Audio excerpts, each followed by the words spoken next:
Hi there, it's time for another workshop from HOFA College. Today it's about room acoustics. It's a really interesting topic. I'm Kevin. And I'm Pascal from HOFA-Akustik. We are from another HOFA department. We are from HOFA-Akustik. And we, from time to time, we support the HOFA College with interesting workshops for about the topic room acoustics. And as you know from the title of this live stream, it's about show your studio. So beforehand, we asked you about to send us your information about the room, maybe pictures, measurements, little text, what you do in the room. And today we want to show you, and we want to talk about it, the rooms that you have sent us. And to the concept of this live stream is to learn together about different situations, different rooms, how other people did their acoustics in the room, their monitor placements, and what they actually do in the room, what's their aim acoustically, and so on. This is about the workshop is about this topic, and this is our first English workshop from HOFA-Akustik about acoustic, I think so far. We are really happy to do it the first time in English, and so please excuse my accent or our accent.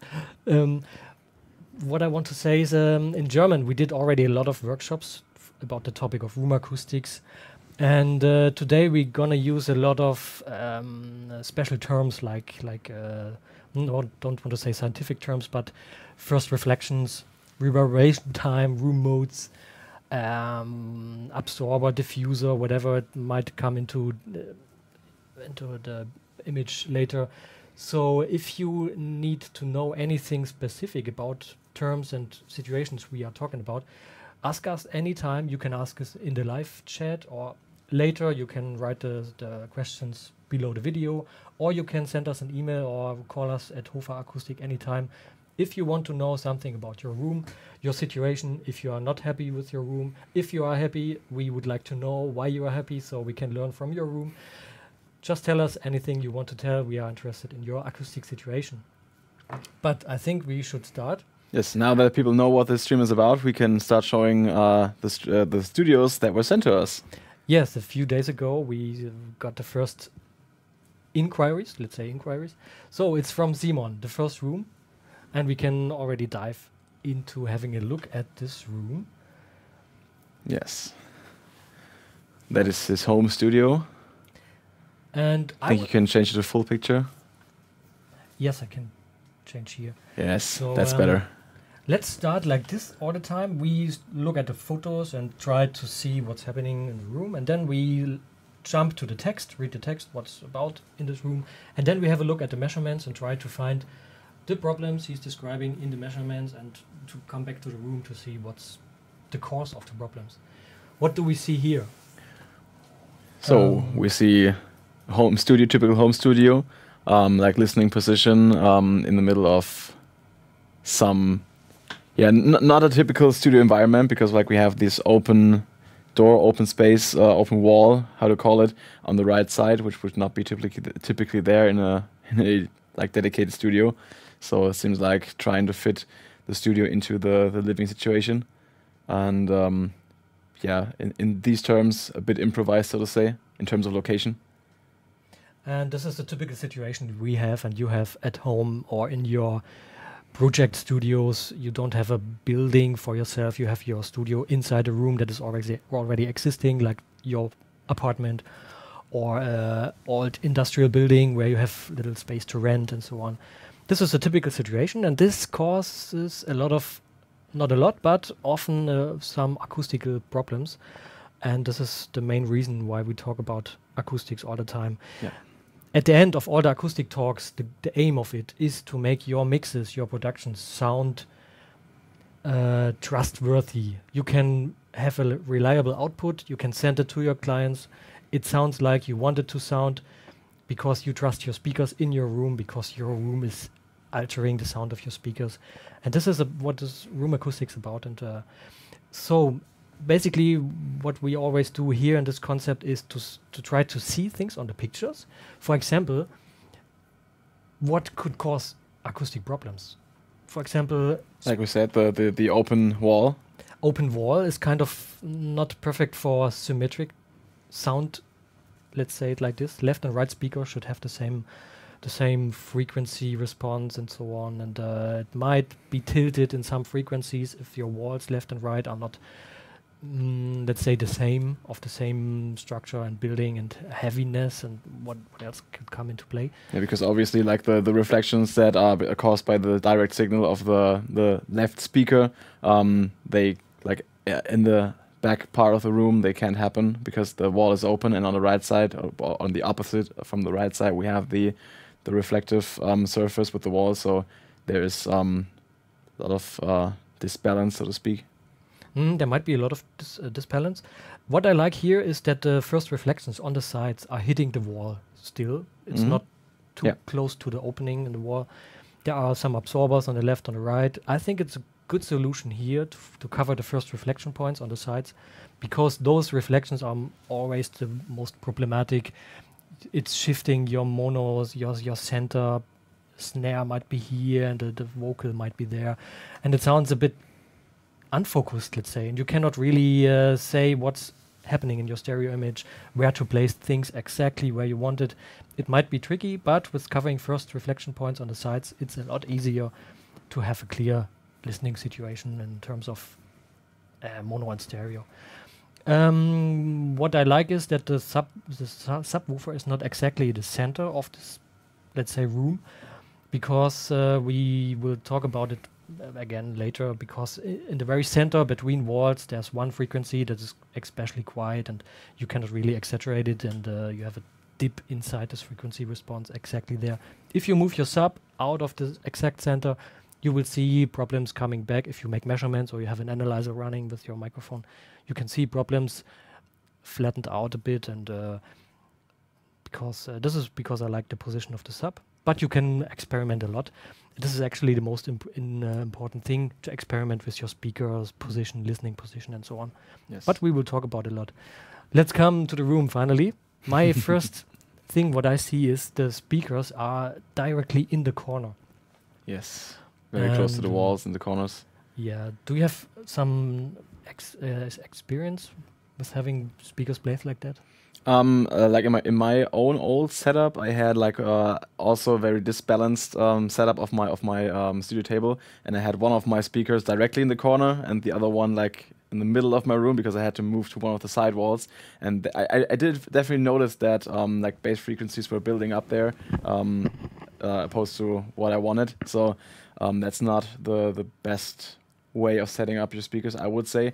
Doesn't look like there's much of like space to compromise that here, so might be the best choice still. Exactly, yeah. It's always a compromise in small rooms where to place your stuff. Speakers need to be sometimes in the corners. The problems with having speakers in the corners is the bass build-up, like you say. Yeah.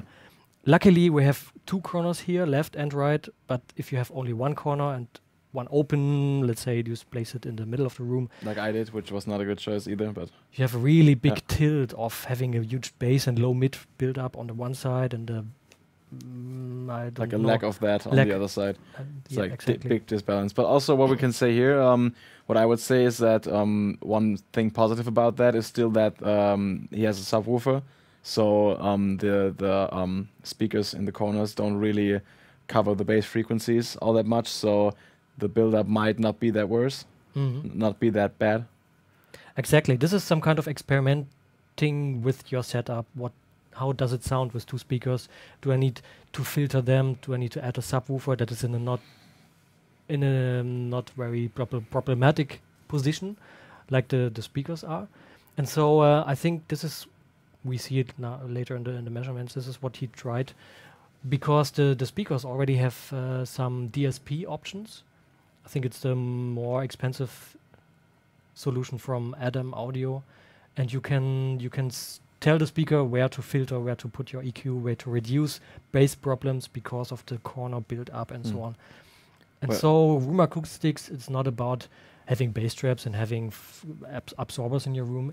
It's really about thinking about your setup and try to move all the little improvement screws, like we say in German.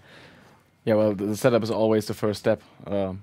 So you can add as much bass traps as you want. Like if you place your speakers directly inside of like a room mode, so to say, and you don't use a subwoofer, and you place your table in the middle of the room where you have a lot of disadvantages, especially with the bass frequencies. Like you can already improve a lot there at this point before adding acoustic modules. So that is definitely something we should talk about.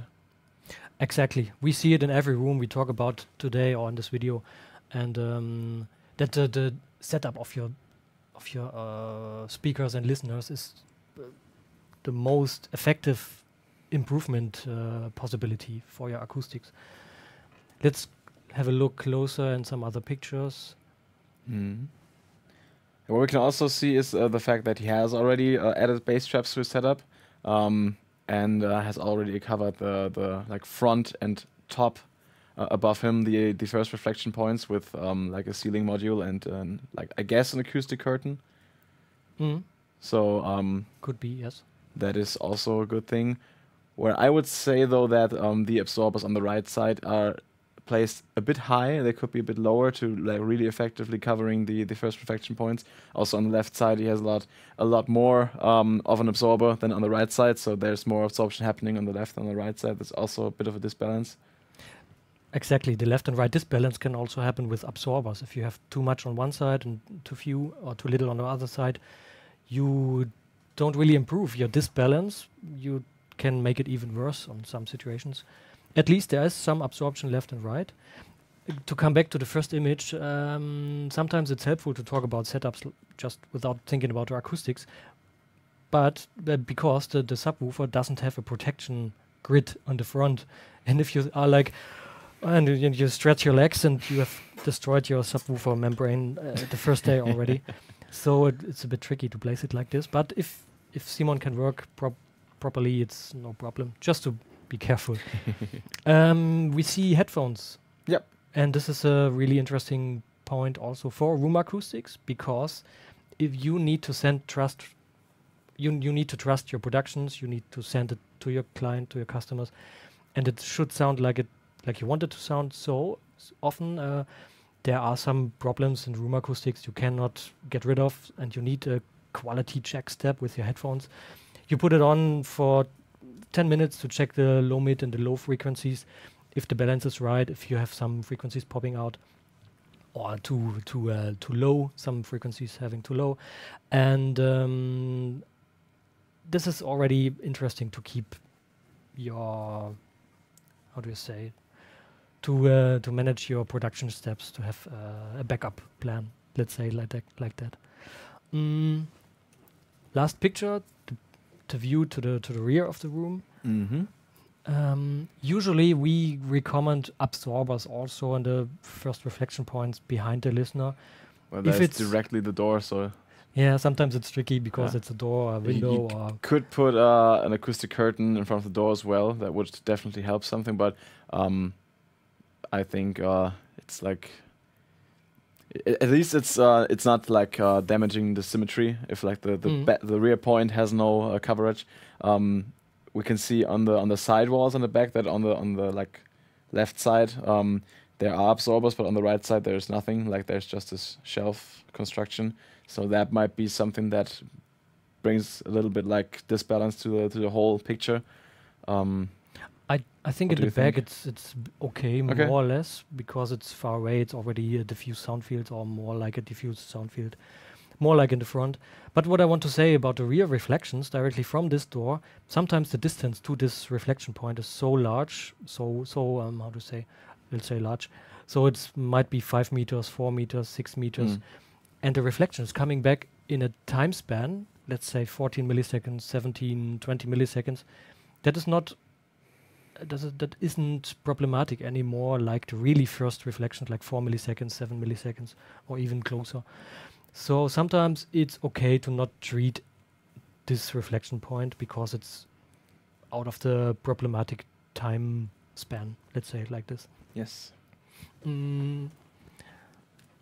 Let's have a look at the text he wrote us. Oh, I opened already. The room is like 4.60 meters. Yes, like I said, it's 4.60, so almost 4 or 5 meter. So the reflection from behind would be like 20 milliseconds arriving after the direct signal from the speaker at your ear. So the difference is 20 milliseconds, so it's not as destructive anymore, like comb filter and whatever might happen. But you find a lot of this information in acoustic books and other acoustic literature. Let's check the text he wrote us. We saw already a lot in the pictures, so there's no need to say that he wrote about bass traps and absorbers. We saw the speakers. He writes about the speaker DSP. He has set up the EQs, so it's like optimization of the frequency response of the speakers. Also, measurements have been done, so he has already checked that and adjusted his setup accordingly, which is a good start. You should definitely do that if you have the possibility to do so. If you can't make measurements, it's not a big problem. If you trust your ears, you have your favorite songs, you can listen to your setup, you immediately hear, oh, the kick drum is missing, or the bass guitar is like boomy and it's terrible. You can already improve on this in this kind of situation and move your speakers, move your listening position, find out where your setup should be placed. If you do measurements, it's even a bit better because you directly can see which frequency is problematic, in what extent. Sometimes it's only a few dB. Yes. Sometimes it's the dB, it's the frequency response. Sometimes it's together with it the decay time of the sound. Like bass frequencies, room modes and so on, they have a lot of decay energy. But we will see in a minute in the first measurements. And in case you are able to make a measurement but are not able to properly read it and analyze it, you can send it to us, of course, and we can take a look at it and give you some feedback on it. That's also possible. So if you need our expertise in this case, of course, we help you with that. Simon wrote an interesting thing at the end of his text. He said, or he expressed the aim of his work in this room. So he want to mix and master, and he want a really linear frequency response to be sure what he's doing, what he's sending out to clients. And he has some questions already in his text. He's asking about what is the influence of the window. I think he means the window behind the curtain. I think so, yes. Well, if you cover the window already, so that problem is kind of a bit eliminated in case it's an acoustic curtain, which we like. He doesn't mention it. He says there is a curtain. If it's like an absorptive curtain like the HOFA studio curtain, that would definitely do something. If not, then the problem might be reduced very little, but might still have an effect on the acoustics, of course. Exactly. So if it's not an acoustic curtain, it's only covering the very high frequencies, like above 1K. So it's already okay to get rid of this high frequency reflection from windows, very smooth surfaces. But in terms of hard surfaces, for me, windows and dry walls and concrete walls, it's more or less the same. So if you place absorbers to really improve your sound in the room, I would always use thick absorbers, like special acoustic curtains with a lot of gathering. You have a lot of material in front of you with a distance to the wall, and so you can cover with HOFA-Akustik curtains, of course, there. But you can cover with acoustic curtains a really large frequency bandwidth, starting from 200 hertz sometimes. Yeah. And this is really interesting in comparison to the home use curtains you find in the store next door. In terms of windows, some acousticians say, "Oh no, you have windows in your rooms. That's a really big problem. You need to get rid of them, or you need to whatever do with them." We tend to say, you can listen, you can measure, you can see and hear and feel what's the problem, because windows are small. They are somewhere not in the way of something often, and it's not the biggest problem in the room. There are much bigger problems, and you will see in the measurement in a minute. So also he's asking about the hole in the wall where you can walk through. I don't know. Well, the opening maybe. Opening to the next room. But you already spoke about. Like I already said, it of course takes away a lot of like a possible reflection surface. So there's also a space surface that you can't really treat effectively. So you are lacking some of the possibilities to improve your room acoustics there. unless you do use a curtain here as well. Like that would do something. Of course, though, like especially in terms of low frequencies, you won't be able to like affect the way low frequencies behave in your room with an acoustic curtain. Like doesn't matter how many layers, but a curtain is not like designed to keep off the bass frequencies. That's like more of a wall job, so to say. So that is something that you can fix it in terms of regarding the mid and high frequencies, but it's still not the same as a like solid wall. So it will affect the acoustics of the room either way. So yeah. Exactly. Interesting side fact here: if you have an opening on the side, you don't necessarily need to close the opening, but to make it symmetrical in terms of sound, you could install an absorber on the other side. So here in the opening, sound is not coming back to the room, and so does the absorber on the other side of the room. Sound is not coming back to you. So acoustic symmetry might be opening and absorber. Sometimes it's a bit counterintuitive, but if you think about, if you see measurements and so on, that's the way to go often. And he's asking about the door in the back. We already talked about. And now he's asking what are appropriate measurements to make, not measurements, measures to improve the room acoustics. And now it's finally time to see first measurement. It's getting exciting. I was waiting for it. Luckily, I didn't start my software already, so we lose 20 seconds. I'm sorry. Oh well, we could use the time to take a look at the chat, because there have been some messages. Okay, well, Sam Small said hello. Hugh said hello. And Hugh also said it's so much better than my one. Like he's talking about his studio. I can have even that even permanent set of his studio room. It's also a hall to the bathroom. So also like a room next to room solution.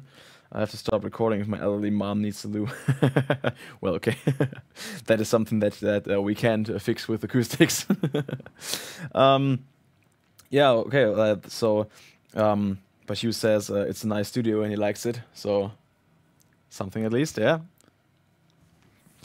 Are there any other people in the chat that want to give their opinion so far? Feel free to do so. We are here to check your messages and of course ask questions as soon as you want to.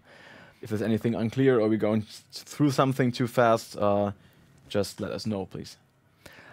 We have opened one of his measurements.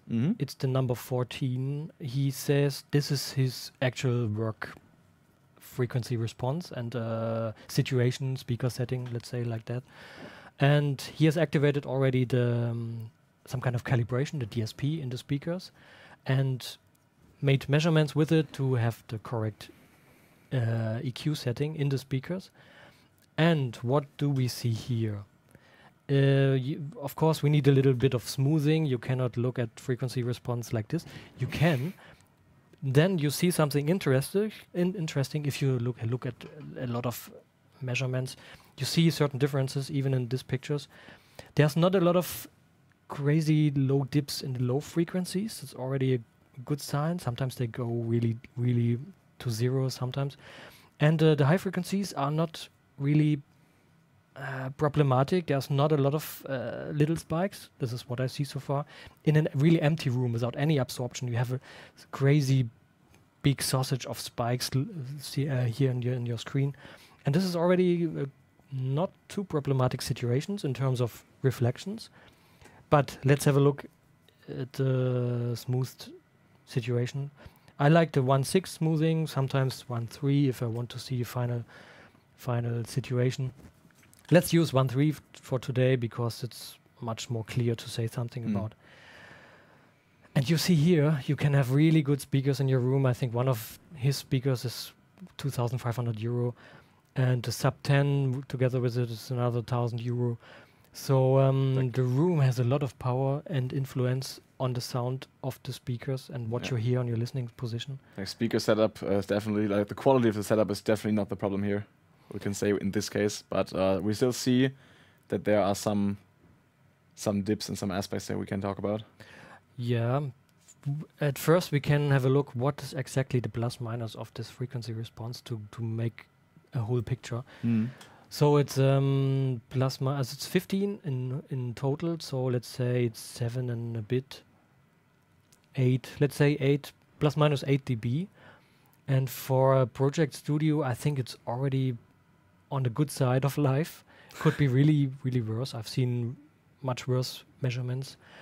And but you see here, there problems are there. You can't reduce every problem you find in your project studio because the room has a lot of power on your sound. Sometimes it's easier to tame your room and to make your measurements look better and your sound better. Sometimes it's hard, and he did already a lot. He has bass traps, a few at least.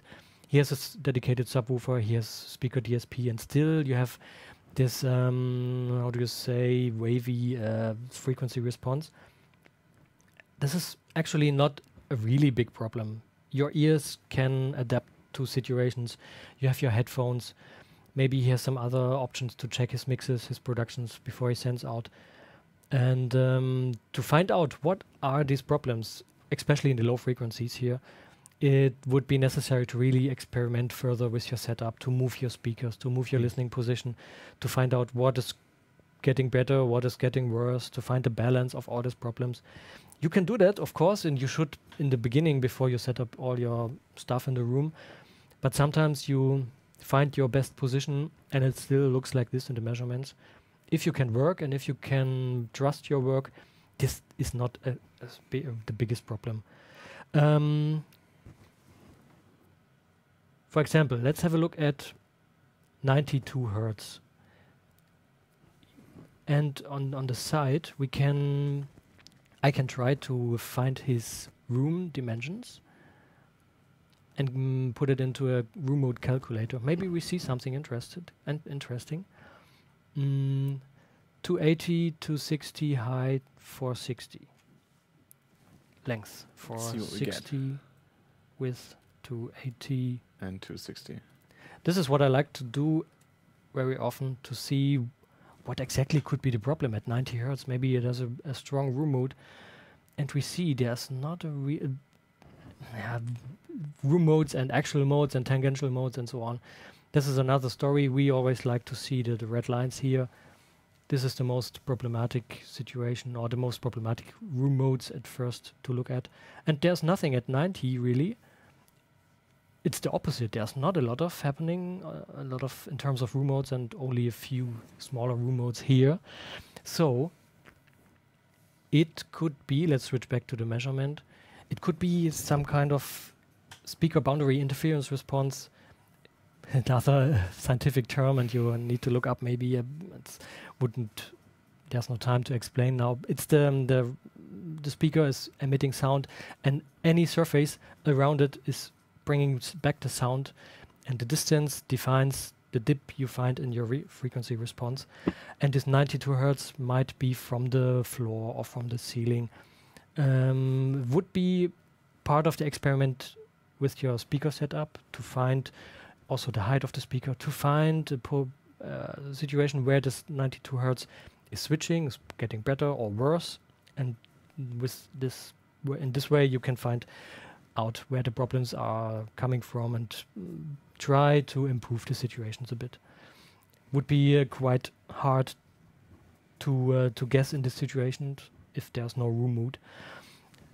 Let's see some other dips in the mid frequencies. Let's switch back to a little finer detail. There are still, you can see here, still a lot of first reflections. Let's say 250, there's something happening. And from 600 to 2000, there are still a lot of things going on in this room in terms of reflections that distort the frequency response. And we can have a look at the measurements. We can see, maybe we see something, where it is coming from. And I like to use the impulse image here to see, actually there's not a lot of the minus 20 happening. The room is quite quiet already, but there's a big spike here at really first. Very early reflection. Very early. It might be that the measurement mic being a bit out of the center of two speakers if you measure two at the same time. But actually there's not a lot of reflections happening, and it's hard to say why the frequency response looks like that. Let's switch to the RT60. What does his room do?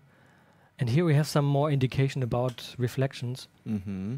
Because if you want to mix and master, your reverberation time shouldn't look like that. It should be more or less a flat line. It's hard to get a flat line, but I would say in this small situations, 200 milliseconds would be an interesting starting point to bring your reverberation time down to 200 milliseconds. If it's 300 and you can work with it, it's okay, but really much lower than we can see here. 400 is okay in much bigger rooms, like 60 square meter or 40 square meter mixing rooms. 400 would be okay there, but what we see here is a bit too long, I think. Yeah, like for this room size, like in the mid frequencies, we are like at 500 hertz, we are around 300 milliseconds. But as we go lower or higher, we definitely increase the value to a point where it's not really, that much optimal anymore. So that should definitely be treated more with more absorbing surfaces, and exactly, much more efficient absorbers, like 10 centimeter at least, would be interesting to have them around you, at least in the front of the room, to get rid of this cloudy sounds covered with frost reflections and reverb. Or maybe really bring in acoustic curtains to cover like the opening to the next room, which is like quite a big surface, and bring in absorbers on the opposite side, or also the back door. Like that's possibilities to like bring in more absorbing surface, just to increase the amount of absorbing material in the room. Let's have a look on the spectrogram at the last, because we saw in the RT60 window the time is going up in the low frequencies, and we can check in the spectrogram why it is happening like that, and we see it below, let's say 100 hertz, a lot of spikes going up, and this is an indicator for room mood decay time. There's a lot of there's a lot of decay happening in the room still, and I would say a lot more bass traps would be interesting to have here, to have a cleaner sound. And as well in the high frequencies, there are still some improvement possibilities to get rid of some reverb and reflections. Yes, basically shows the same thing we saw from the RT60, that like mid-frequency range is okay, but like the low end and the high end is still a bit problematic. We also have a problem, another question in the chat regarding the low end and the topic of room modes.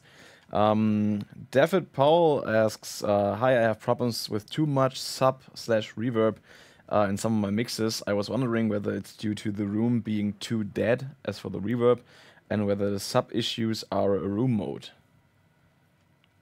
So would you say that like too little reverberation time in the room might lead to like low end problems or reverb problems?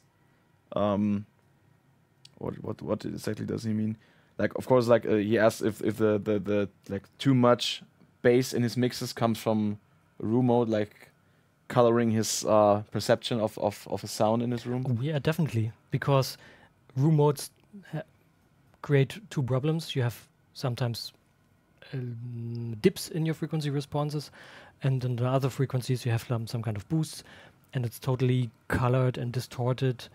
And you have, together with it, these decay times. Let's say certain room width, you have 50 hertz decaying for 1.2 seconds, and this is altering your how do you hear the sound? Your perception.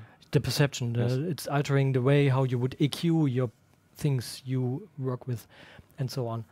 And this is the reason why we want really short decay times and reverb times. But we also want a stable frequency response, as stable as possible. Sometimes you cannot get the really crazy studio situations. Yeah, as we said, like especially in home studio context, like is always compromising. Exactly.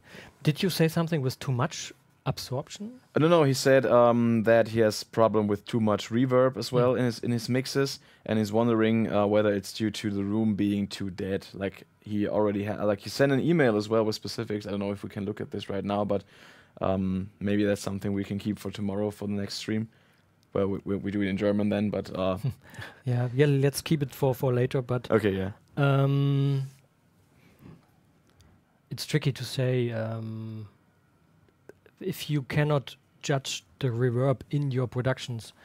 It's either the room, too much reverb in your room that is covering what you hear in your productions. Well, to me, it sounds like it's more like it's too little reverberation in the room. But he has too little reverberation, I'm sorry, in the room. So he would hear his productions even better. So I don't think it could be the problem. Often this is the problem to develop your ears, your judgments, your work. You need to define your taste in terms of reverb in your productions. It's really hard in the beginning or even after years to really have a gut feeling for your reverb in the productions. It's not necessarily the room, it's like listening more to other productions to judge how did they make it so good sounding in terms of reverb, and how can I adapt this to my work. It doesn't make sense to copy settings from any whatever mixing session. Yes, you need to find your own gut feeling and so on. Yeah, that's what I think as well. Is like that, like especially when it comes to stuff like that, people tend to not trust their own ears, but rather look out for like the perfect solution and try to like have people explain them or like watch tutorials and look for specific values that you can like adjust in your plugin in like if they would just rather should develop their ears and find like analyze the productions they listen to and not just try to replicate what someone else tells you, because everybody has their own room. So if someone in a like professional studio says, okay, like these settings work, might not be for every style of music, might not be for the sound you're looking for, it might just be something that can work in a specific context, but also like listening closely to the productions you are aiming at and trying to get behind what they do. It's also better. That's something that's also a problem that like room acoustics can really help you with. Like if your room is dry, you of course you can analyze it better and you can perceive it better and you can replicate it better. But you have to like it's more of a subjective thing, I would say. Yeah. To develop your gut feeling in the productions. I think this is more like a question for HOFA College. Yes. If you want, you can ask those guys how to develop your taste, your gut feeling for reverbs, how to work with them. Let's switch to the next room. I think we it's already a lot of time passing. Yeah, so we spent a lot of time on the first one. I'm sorry. Now we need to hurry up a little bit, and we try to keep it focused. We see the next picture. Full mode. Full mode. But let me see the name of the guy. It's Domenico. Full mode. How can I use it? F11. So, what do we see here? He is aware of effective absorbers, because the thickness of the absorbers is quite interesting. Yes, also don't use too thin stuff like the foam and whatever you can get. It's just tilting your feeling and the sound of the room. It's really not helpful. It's the same thing that we mentioned before with like regular curtains versus acoustic curtains. Like you treat the high end like at best, and the rest of the frequency range is like basically untouched. So you have like really if you cover your entire room in too thin absorbing material, you end up with like no high end. So you have like a dead perception of your room, but the rest is still there being problematic. So that's not the best solution. Exactly. But he does it right, yes, of course. Also bass traps, they look kind of improvised to me, but still if thick it enough. Works, yeah. Bass traps, in my opinion, every room where you want to mix and produce and so on, you need to have bass traps, because all the frequency response below 1000 hertz is so densely packed with reflections and problems. If you put a few bass traps in your room, you directly feel that it sounds much cleaner. It sounds it's called bass trap, but it's working if you have friction-based absorbing material and not like resonance-based. You can use it to calm your room sound up to 500, 600,000 hertz and so on.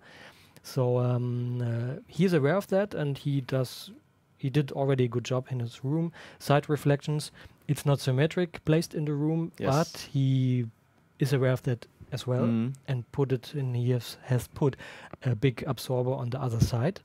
Yes, like to me, like the distance between like the side wall on the left and the absorber on the right might be close to the same. So he's all definitely aware of where the first reflection, like he shifted the first reflection a bit to the inner side of the room to get like a balance between the distances. I hope the absorber is not reflective at all. but I know what you mean. Yeah, exactly. Yeah. And like at least he's aware of the problem. To me, it seems like the symmetric problem, and he's trying to take care of that. he has covered the front. Yeah. On the ceiling, we see a bit of grayish thing Oh, yeah, hanging. that might be I hope. a like larger ceiling module. I hope. And in this kind of setup you see here, you have really clean sound, even in the low mid frequencies.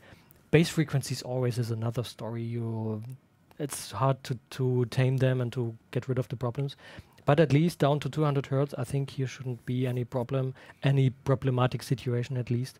And he, in this situation, can really judge his mixes and his productions, I think. And I would like to work here. And we see the height of the speakers is adapted to the ear height. It's not a good solution to place them directly on the desk, because then you need to tilt it and you cannot move. Your sweet spot is a bit smaller than. This is already quite well thought through.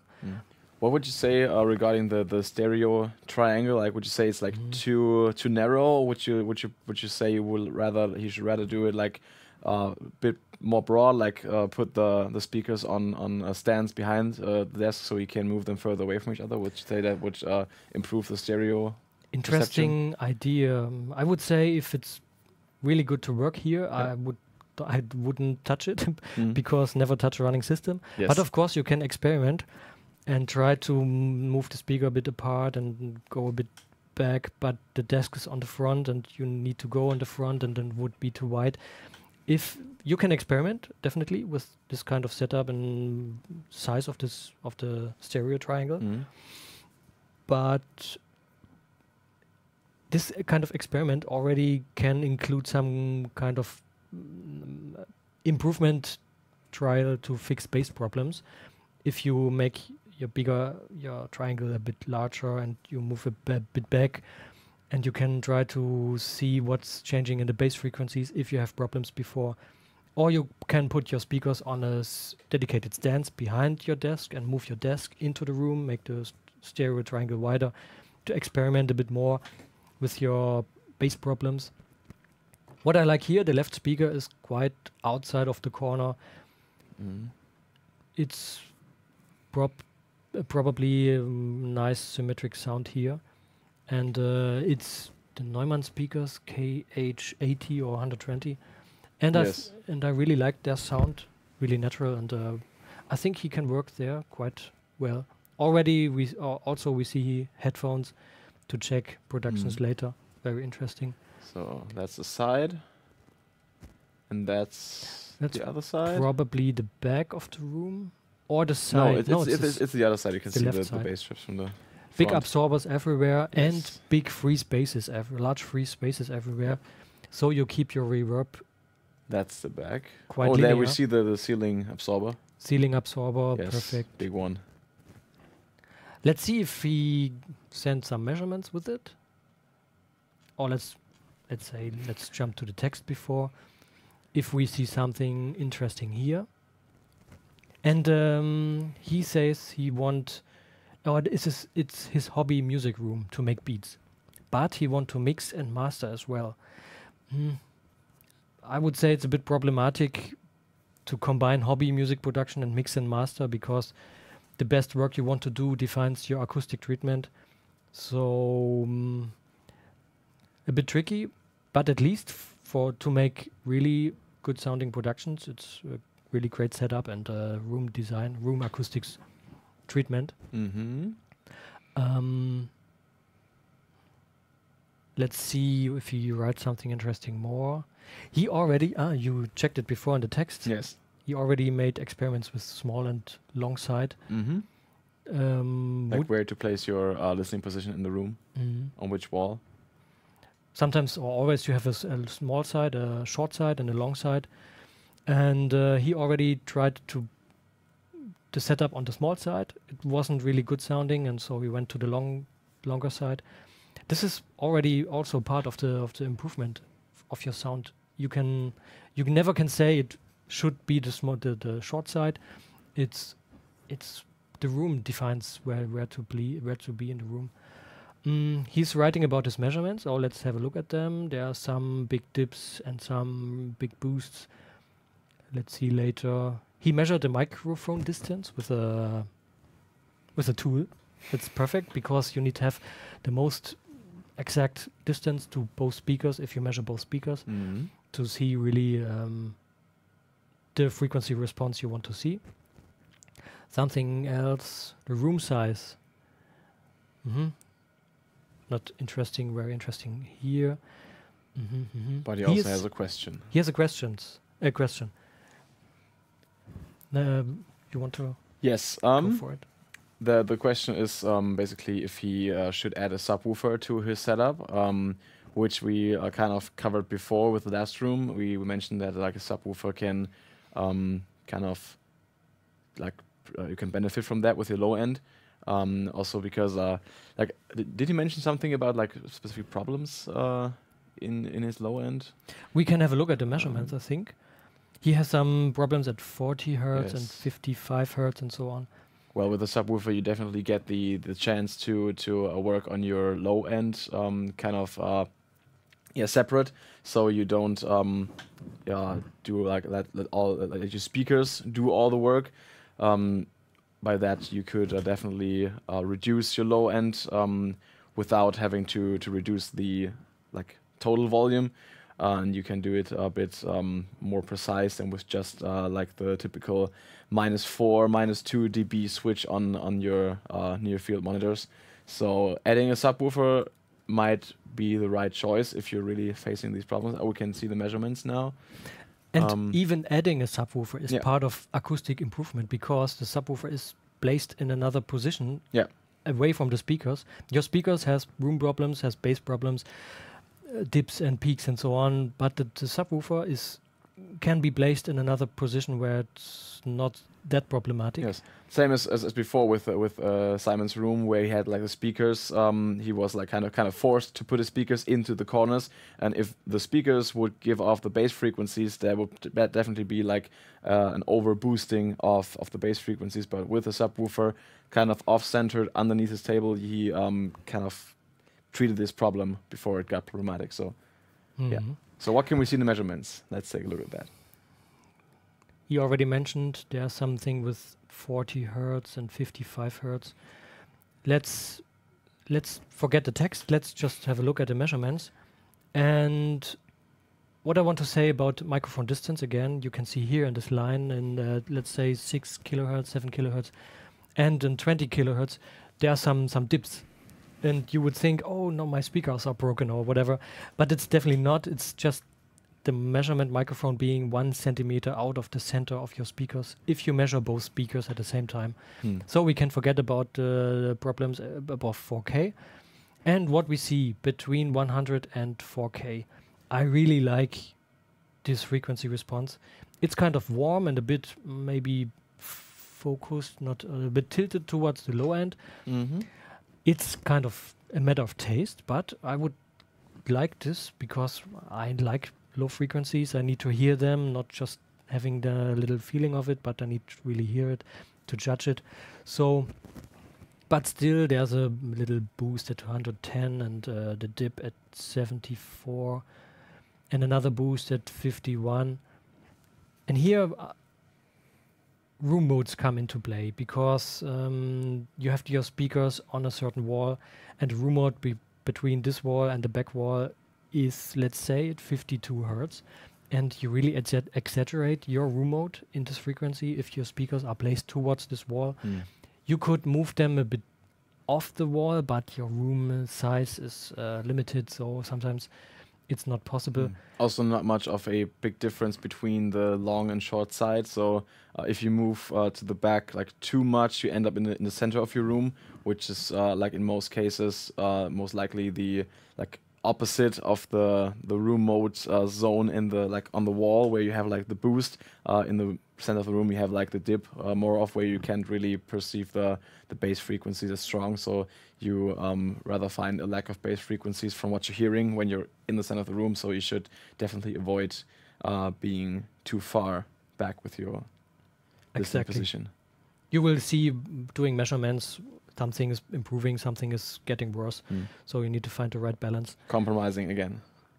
When looking at this frequency response, I'm not sure if you really should have a subwoofer. It's already plus minus 6 dB. With a subwoofer, it might be better, it might get worse because it's too much energy. Because if you add a subwoofer, you want more energy at, let's say, 73 hertz. Your speakers where you have to place them can't produce properly this frequency. You add a subwoofer here, you have finally a lot of 70 hertz. You can judge your bass guitars, your bass drums much better. But you have really much bigger boost at 50, 40 and 30 hertz. You can add problems you hadn't have before. Sorry for my English. So you can sometimes you can improve, sometimes you create more problems. I think you should try to find a better frequency response, and let's see in the spectrogram what is going on with the room modes. Because this is what I'm talking about. Adding another subwoofer in this room with this constellation of bass traps, this amount of bass traps, would be adding really much more decay time, like we can see here in this, like in the 60 to 40 region, even 30 maybe, because subwoofers like the 750 from Neumann, I think he starts at 28 hertz, 30 hertz, something like that.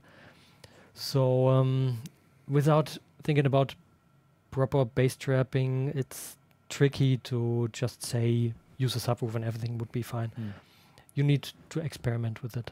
What could be helpful would to try to set up the bass traps like in the block of 4 arrangement in the front. So if your space that's available allows that, so this way you can bring like more volume on one space or like one position, and you can reach better absorption values like below 60 hertz. So that might be something that brings that would definitely bring down the large like flame we saw in the spectrogram, because like the rest of the curve looks pretty linear and looks pretty good reflection wise, but like that really long decay time in the low frequencies, that's definitely a problem. Because it's adding up to your sound you emit from your speakers. If you want to judge a bass drum and it's extended by 1 second from your room, you cannot judge the low end. Definitely you need your headphones, you need things to work around. What you said about bass traps is really interesting, because let's say HOFA bass trap, it's 43 centimeter, you put it in a corner, you have a certain efficiency in terms of frequency. It's naturally limited because of its thickness. Below 60 hertz is not a lot of efficiency possible simply by physics. But if you put them as blocks by 4, you have 86 centimeter, like let's say a square meter on the floor. You put 4 there and another 4 on top, maybe if you need. You can alter the frequency response or the frequency you want to address with it. So that would be really interesting in this room to do, because there's not a lot of problem at 100 and 200 hertz, but really a lot of problems at 450, 40 hertz. Like really in the sub bass area, which you cannot reach with a single bass trap setup. Unfortunately, it's there's limited space in the room often, and it's tricky to do that. Maybe there's one corner where you could try that just to see what it does. Maybe not as a permanent solution, but I think he has enough bass traps to try it, from what I've seen. So maybe that would be something to go for. I would do that by bringing down the bass trap to the floor next to another one. You reduce the covered wall area and you stabilize your RT60 curve we see here, because you have lower than 0.1 second already at 250 and 500 hertz. and it's a bit going up to have a lively room sound. I like that in the high frequencies. But the low frequencies, there's nothing happening still from your bass strips, from your absorbers, and it's totally tilted towards problems and completely dry already in other frequency areas. So you can improve here. If you have more questions after this workshop, you can ask us by email, by phone. We would like to help you further with your room. Also, messages in the chat, new ones, because like Hugh asked if he can buy a consultation with us, and he wants to do that. So already one in the chat who is interested in like further consultation after the stream. He already also mentioned that we don't need to show his room today. He sent us an inquiry as well because he needs more advice beforehand. Well, though nonetheless, we could still give you advice here, so that you don't have to be like too critical with your own room. So we could still give you kind of an opinion if you like. So you don't have to optimize your room before you get feedback. Might help to do the first steps as well. So let's see if we can do it. The time is short. Yeah, but just to tell that you don't need like the best possible room to show it to us here, because like our goal is to give you advice on what you could do better possibly. So no need to be ashamed of your room or something like that just because you don't have the perfect treatment yet. But yeah. Yeah, and for us it's not interesting how your room looks, how this messed up or whatever, because you have your project studio, everything need to go in there, and it looks terrible sometimes, no problem with that. Like we are musicians ourselves, we know that. Yeah, exactly. About buying consultation or paying for consultation, you can check out our HOFA-Akustik website. We offer room acoustic planning and measurements and so on. You can check there. And a free version as well if you need free help. Yes, if you just want us to analyze your measurements, for example, we can also do that for free with a free room planning. Not that detailed, of course, as with the pro planning, but yeah, you can still get that and get some advice on your situation and get some advice on what you can improve. Definitely. One thing I want to show you in Domenico's room, a last thing, we see in the impulse response window. Do we see? Do we see? Cheers. Now we see here's something spiking at, let's say, 1 millisecond, 0 point whatever milliseconds. It's going above -20, and this is always an interesting fact. We can close this one now. What could this be? It's always your desk. The speaker is emitting sound to the front, and your desk is reflecting. Within 1 millisecond, the sound is arriving your ear 1 milliseconds later than the direct sound. And this is causing this spike you saw there. We can find this in so many rooms. Often it's causing a problem in the frequency response, let's say between 400 and 1000 hertz. But luckily, it's not as problematic here. Usually there would be a strong dip like 5, 6, 10 dB, let's say at 500 hertz. There's a little one, but it's not really problematic, I would say. Yes. So you are lucky. You see the time, the spike, but you don't see the problem arising in your frequency response. Perfect. Which is a good thing. Nice. Another room. Do we have time for another one? Yeah, we should. We only covered 2 rooms. Then we will do another one. If the colleagues stop us, we have no problem with that, but just tell us if we should stop. Otherwise, we would jump to the next room. Here we only have a phone call and 2 pictures. I'm opening the picture. It's a rehearsal room / recording situation. Full picture mode, don't forget it. F11. So some kind of basement with concrete walls and let's say massive ceiling and floor anyway, because it's, I think, concrete with wooden things on top, the drums with the carpet, a thick carpet, very interesting, because don't use too much thin carpets and curtains and whatever. Like that's what we mentioned before, you get only the high frequencies and the rest is untouched, so you bring this balance into your acoustics, and we don't want that. Exactly. We have only 2 pictures so far. There's interesting look at car seats on the other side. He's asking us what should he do to make really good sounding measurements because he want to record demos and maybe productions later with his band and so on, at least drums and also acoustic guitar or even electric guitar and bass guitar and so on. This is interesting because it's a bit different from how to say, control room. We looked at control rooms for now. It means 2 speakers, you want to work on your productions. This is some kind of recording setup. And it's completely untreated. And for now it's completely untreated. I think it sounds terrible. Probably does, yes.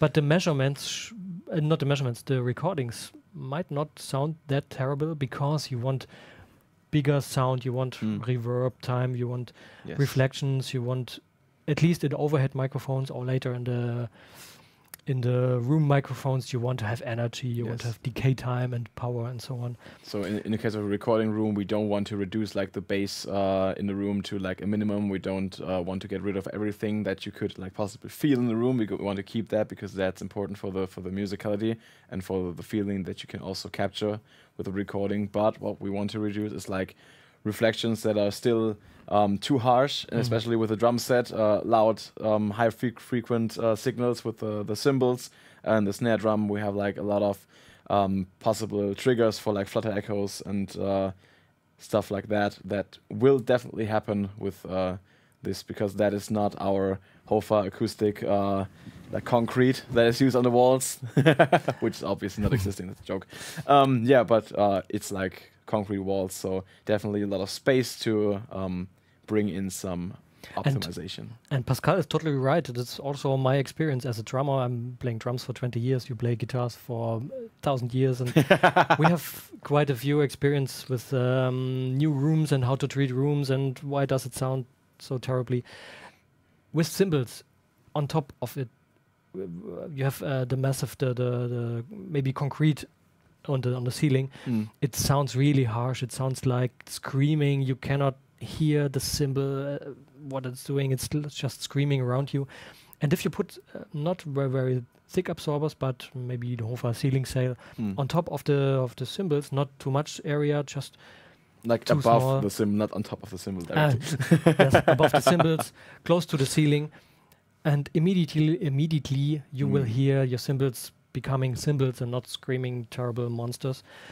The same for the back of the room. You can decide if you want to use diffusers or other absorbers because you have some kind of sofa, couch stuff, something fluffy in the corner, seats with cotton or with fabric on top. This carpet on the floor. Yeah. Everything is already reducing high frequencies and mid frequencies, maybe also low mid frequencies. But like especially the ceiling walls are still points where, like especially with the cymbals, like we don't want to have like screaming, screeching monsters. Exactly. Or if it's a metal band, where maybe the singer can take that position, but exactly, we should leave it at that. What I wanted to say is you can check if you need more diffusers. If you have problematic reflections, like you say, flutter echoes between the walls, if you hit 2 sticks together and you hear like, it's your room, you have still flutter echoes you will hear in the recordings and so on. Well, if you hit the sticks on your drum and you hear, that might be the thing you want, but... Exactly, the fill you always look for. And so you can reduce problematic reflections without reducing the reverb time much more. Yes. This is really helpful in recording situations, live rooms. Especially like in music rooms and in rehearsal rooms or like rooms where performances happen. Diffusers should always be the tool of choice to some extent, even more so than in control rooms, because there it's like the music is more able to like really unfold and to breathe without being damped too much. Exactly. Unfortunately, he wants to record in this room. He has this DAW, 2 speakers, a desk. We don't see it on this picture. Unfortunately, I couldn't get it until today. But let's say from the position where the photo has been made, on this wall should be the desk. And it's a bit the opposite what you want to do in this room for recording and let's say production-wise for this position, for this place, because you need more absorption, you need judge what you hear. You make recordings. You want to listen on the speakers to them. If you play it back in the really reflective room, you cannot really judge what you did in terms of recording. What is your room sound in the recording and so on. So this might ask for some mobile situations or some more headphone-like work. You record, then you listen to it on headphones. You need to judge it, and then you bring it out of the room to mix or to produce more with it. Or maybe you have another room close to this one. You can have your recording place outside of this room, because if you need to bring in too much absorbers, your drums, your acoustic guitar, your whatever will sound lifeless and not as exciting as it could be. Yes, So it's always like to find the right balance, and like that's in terms of a hybrid room, especially with like acoustic instruments and mixing and producing, it's hard to find the right compromise, because maybe like the absorption you bring in might be too much for the recordings that you want to do, and on the other hand, it could be that it's too little that you're doing for the production side of things. So with of course, like if you choose to go with HOFA modules, you can always with frames, you can like take out the absorbing modules if you want to reduce the absorption and get more reverberation time for recording, and put them back in if you want to go for mixing. Then that would be possible, but that's just one way to do it. So it's up to you. Exactly. Do we have time for one last room, dear colleagues? It's 5:08, so actually we should stop already, but I think 4 rooms should be in this live stream. Maybe one more. So we just do one more and then we call it the day for today. The camera is still rolling, so I think we can do it. Yes. So let's have a look at pictures. It's from Hans Michael. Full mode. So A constant reminder, haunting you in your dreams. he has already again, it's a control room with some serious work. I like to just see things on first pictures, and Yes. so do you see something problematic already here, or something good maybe? Like first we have like something that looks like very ambitious producing a situation. Be like we have the Neumann speakers, I think it is, like the bigger ones. We have like outboard equipment, so definitely looks like serious work is being done here. In terms of problems, I would say we have the window on one side and like the wall on the other side, like directly at first reflection points. So there's already some disbalance, that like 2 points that won't be able to be treated equally in terms of dampening reflections. We also have like the screen in the front, there is also a space that we normally would use for placing absorbers, but in this case, like the wall has to remain usable. So it's hard to bring in something that is like covering the first reflection points behind the speakers. That could be problematic. Also, we see a very thick carpet on the floor that might or might not be good. Measurements will have to show that. But Exactly. that would be what I can see from now. It's already a lot. It's really interesting. You said screen, and I was like doing this, but I thought you mean the black screens you see in front of the speakers. No, I mean the how would you say it, like the canvas. Yeah, exactly. A lot of problems here, a lot of missing possibilities, let's say it like this, to put absorbers somewhere. The black screens are, let's say, the computer screens in front of the speakers. Directly in front of the speakers. I don't really like the situation, because it's partly covering the part of the speaker. It's just a low-end driver of the speaker, but still it produces frequencies up to 1000 hertz. I don't know exactly the frequency areas of the 3 drivers in the speaker, but it's not a really ideal situation. And of course, everything is missing: top left, right, front, no bass traps. Yes, so no acoustic treatment yet. At least a carpet, and at least a thick carpet. Yeah. Well done. It's not a thin one. And let's have a look on some more pictures. This is what we know already. Here we see interesting, it's not a band Slipknot, it's interesting, but it's interesting that the speakers are freely standing on speaker stands. Yes, not So on the desk. you are able to experiment with positioning and to get the best out of your positions. That's a good thing. Let's see the back of the room. Something hanging there, maybe also a thick carpet. Yeah, that seems like a very thick carpet to me. Would you say this is problematic, or would you say this is more of a good thing to do? You ask me? Yes. I would say it's better than nothing. If you need to keep the room like it is, you cannot change anything. Let's say it could be the situation. It's better than nothing. And we have a carpet on the floor. On the back, we have a little sofa, sleeping possibility there, a bed maybe. Oh, another carpet, white one. So we already have reduced a lot of high frequencies. Let's see if we find measurements. If we have measurements, we will see more details. It looks like an ambition setup, like you said. And like I switch more to the, there's nothing more coming here. So we go back and we can switch to the text he sent us. And we can check what he wants to do in his room. He's room measurements, dimensions, thick carpet. Here, something interesting. The Neumann speakers sound really clean, but this is his subjective feeling, because he says he cannot really judge it yet, because he has the feeling that something might be, how to say,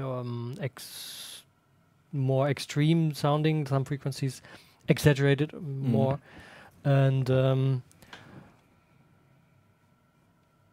he cannot judge it yet. Something might be missing.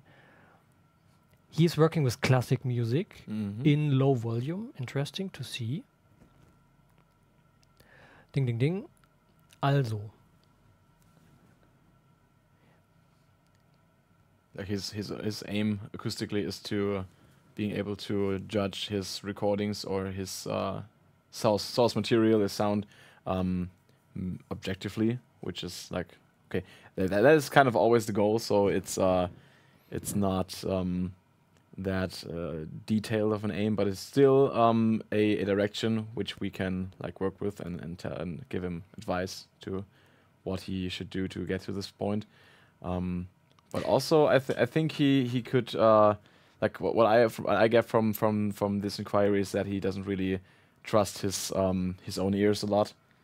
So it's hard to actually get behind the current state of the room. Like we have to look at measurements to understand what's going on, because he doesn't mention any problems that are occurring in the room. So we don't know if there's too much bass, we don't know if there's too much reverberation time, or if it's too dead, because he himself seems unsure about that. Exactly. And his aim, like you said, is he want to be sure that what he works on in this room sounds exactly like that in the room of his clients. This is really an indicator for us how far to go with acoustic treatment and acoustic improvement. Let's start with the measurement. Let's go. So, I'm opening all of it at once. By the way, you don't need to save any individual measurements. You can put all of them in one file. You have it here on the side. And here you can include notes on the side of... Oh, you don't see it. Okay. Now we see it. On the side here, you can include notes. For example, speaker left, speaker right, speaker whatever, with bass traps, without floor, carpet, without anything. Without floor. Without floor, yeah, free floating.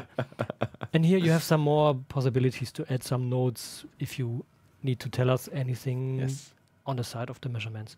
Because links, left, left, right, right. At least we can see in the name of the file that is left and right speaker. Let's switch to the the smoothened version. To the smooth version to see some kind of final situation the ear actually is perceiving. Yes, like the unsmoothed looked more like the spike sausage that you were mentioning earlier. Spike sausage. Let's look at the sausage. Yeah, exactly. You see a lot of more spikes here because there's not a lot of absorbing material in the room.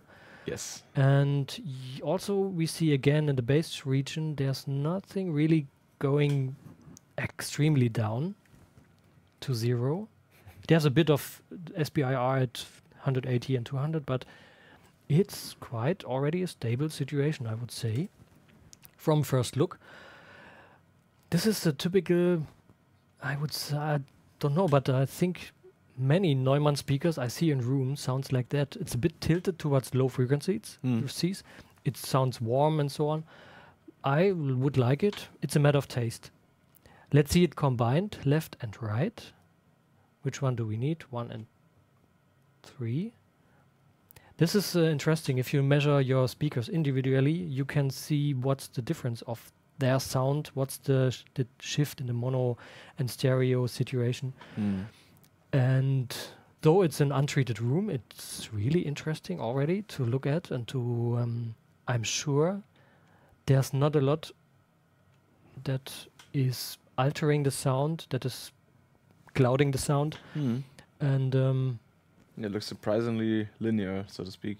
Even the low frequencies, there's no big dip going down. Of course, there's a bit, but it's, let's check the extreme here.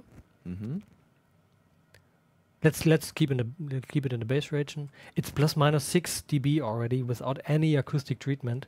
That could any definitely be mention, any meaningful acoustic treatment. It's really interesting. Quality speakers and really a room that is already excusing a lot. Let's say it like that. So here, what else could be interesting to see? You mentioned the carpets before. Would it be good or bad? Let's see the RT60, the reverb time. And as we see, it's still a bit too long, the reverb. Let's click through all the measurements to see if there's something popping out. But it's rather linear with the top end going down. Exactly, I would say it's crazy linear. Yes. It's because of the thick carpets. It's not only covering the very high frequencies above 1K. It's doing something at 1K, at 700, 500 and so on. Really interesting. Not a lot of problems at 400, 300, 200. It might be drywall construction around in the room. It might not be a solid concrete room. And the bass area, the bass frequencies are not going crazy up here. Really nice. Let's see if there is something going on in the bass. And the KH310, they start at 30 Hertz, I think, 32 or 28 already. And you can see here they are exaggerating one big room mode. It's the room mode between front and back wall. So if you want to improve this situation without doing any crazy EQing for now, you can just move your speakers a bit away from the front wall, and you will see this here, the 30 Hertz. You will see it coming down by 100 milliseconds, by 200, by 300. The further you go away from the farther you go away from the front wall, this will be better. But other problems may arise in the frequency response, and some dips may arise, and you need. And this gives a lot of possibilities to balance out problems, like bringing down the decay time, having a bit worse frequency response, but having a balance of both. Moving back the speakers from the front wall is making the user of the room able to put some more bass traps in the front. So let's go back to spectrogram. Some problems here in the low mids and in the low frequencies will be reduced as well. It might even improve a bit the low frequency response here. But interesting, very interesting here. We don't have absorbers around, and there's not a lot of spiking above minus 20 dB. You can see the mark here. Only the first reflection probably from the desk, but nothing that dramatic behind that. Here we have something at 7 milliseconds, might be left, right, or ceiling. But in general, it looks like surprisingly good. It's surprisingly good. We can see here something at 300 milliseconds. Let's jump back quickly to a picture. Why 300 milliseconds? Hard to say. Might actually, this should be the desk, but where do we have the first picture? Sorry for clicking. But the desk is so far away, it can't be 300 milliseconds. Let's see some other measures. It's there all the time. Really loud. Strange. There's interesting thing. You will find out by moving your speakers, by checking more, by experimenting to see if the spikes moves, goes down or whatever, and if there's a actual problem, you will find it by experimenting. But so far we don't see big problems. In terms of classic music, when you say organ music, sometimes you have really low frequencies, like 30 hertz, and such notes could be a big problem when playing them back in this room, in this situation. So it depends on the material you work on. If you don't have so much low-end frequencies, you don't be, how do you say, it's not that problematic. There's no big deal with it. But if you have really low frequency content in your music, you cannot really judge such frequencies because they are extended by 1 second in the room. So I would say we can keep it with that. We covered 4 rooms. I hope you liked it. I hope it was interesting for you. Of course, you can speak about so much more detail in every room. If you want to have your room improved by us, if you have any questions, just call us, write us an email, or write your comment in the comment section below the video. I think that's it. That's it. Check out HOFA-Akustik. Like, link is fine below. I'm sure about that. And yeah, as Kevin said, contact us if you need help with anything, if you need consultation with anything, and we'll see you again soon, I guess. Have fun with your room. See you.